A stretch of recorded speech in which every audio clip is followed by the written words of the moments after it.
Patuloy ang pakikipag-ugnayan ng Department of Finance sa investors bilang paghahanda sa ASEAN integration.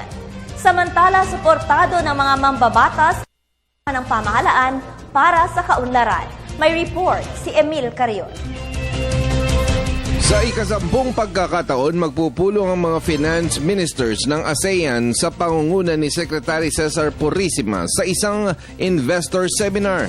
Layunin dito ang mas nagkakaisang mga polisiya at nagkakaisang ekonomiya sa taong 2015. Maraming pakinabang ang pwedeng matamasa ng mga 10 miyembro kung magkakaroon ng pagkakaisa lalo na sa halos 600 milyong populasyon dito. Simula pa 2010 ay tagumpay ang palitan ng produkto, serbisyo at kagalingan sa pagitan ng mga ASEAN member countries. Ibinaba ang mga buwis maliban sa ilang mga pang-agrikulturang produkto. Handang-handa na ngayon ang Pilipinas sa pinag-isang ekonomiya dahil umangat na ang negosyanteng Pinoy. Simula pa nang ipinatupad ni Pangulong Noynoy Aquino III ang malinis na pamamahala.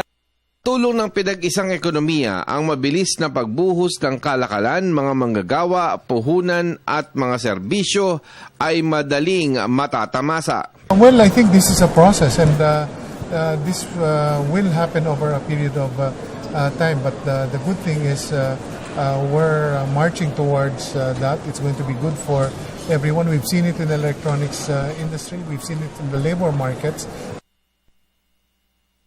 Sa panig naman ng Kongreso, todo suporta ang mga mambabatas para sa pinag-isang ekonomiya ng ASEAN. Ito ang ipinahayag ni House Speaker Sonny Belmonte sa pamamagitan ng pagpanday ng mga batas katulad ng Competition Bill, the Rationalization of Fiscal Incentives, amendments to the Build, Operate, and Transfer Law, land use policy at iba pang mga batas na makakatulong sa pagiging handa ng bansa sa pinag-isang ekonomiya. We have to be competitive.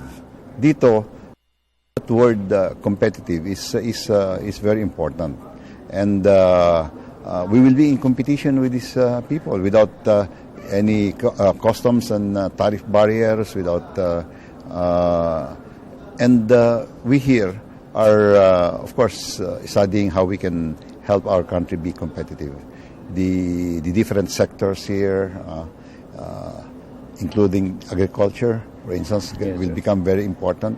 So we are also looking for ways to promote the efficiency and the competitiveness of Philippine agriculture, Philippine business in general, and so forth. Yan. Hindi naman umano magiging hadlang ayon kay Secretary Purisima ang sitwasyong politikal ng Thailand.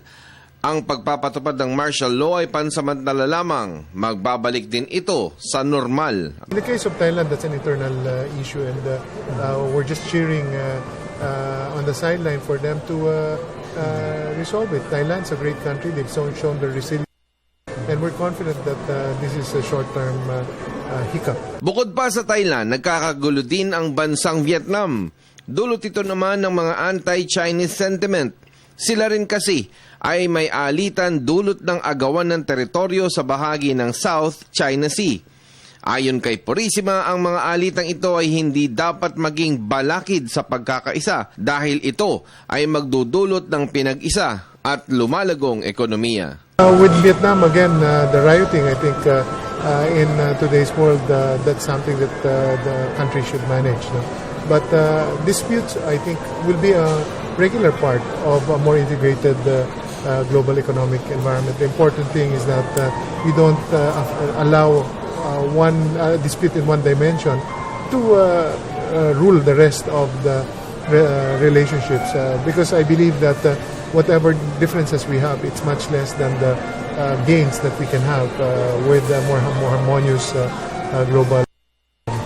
Mula sa report ni Freddy Abando para sa Telebisyon ng Bayan, ako si Emil Carion.